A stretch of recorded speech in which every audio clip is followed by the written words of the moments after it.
Kesorotan selanjutnya Tribuners, Polda Sulawesi Utara saat ini tengah menyelidiki seorang anggotanya yang merupakan Poluan Polresta Manado setelah dilaporkan hilang misterius. Poluan bernama Bribtu Kristi Cantik Sugiarto itu kabur sejak 15 November 2021 lalu. Belakangan muncul informasi bahwa Bribtu Kristi kabur selesai video asusila yang diduga mirip dengannya viral di media sosial. Imbas aksinya tersebut, polisi kini memasukkan Bribtu Kristi ke dalam daftar pencarian orang atau DPO. Lantaran tidak masuk selama 30 hari berturut-turut tanpa alasan, Bribtu Kristi kini terancam dipecat. Bribtu Kristi pun dinyatakan telah melakukan desersi atau meninggalkan tugas. Kapolresta Manado, Kombes Pol Julianto P. Sirait telah mengajukan surat PTDH terhadap Bribtu Kristi pada 31 Januari 2022 lalu. Proses PTDH itu akan dilakukan melalui sidang Komisi Kode Etik Profesi Polri.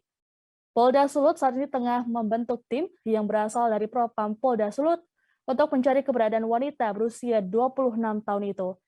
Dari informasi sementara, anggota yang bertugas di bagian Bintara, bagian SDM ini berada di Kendari, Sulawesi Tenggara.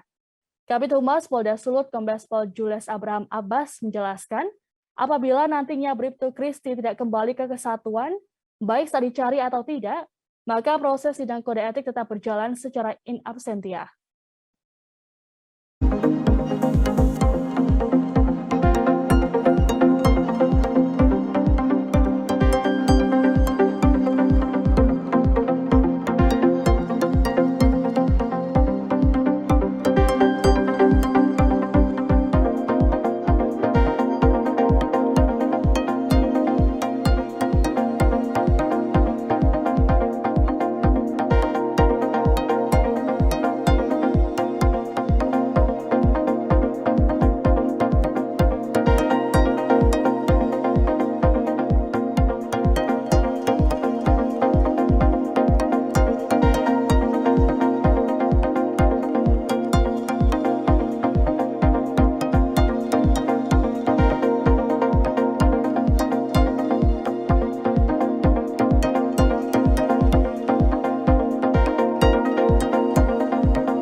Jangan lupa subscribe, share, komen, dan like ya.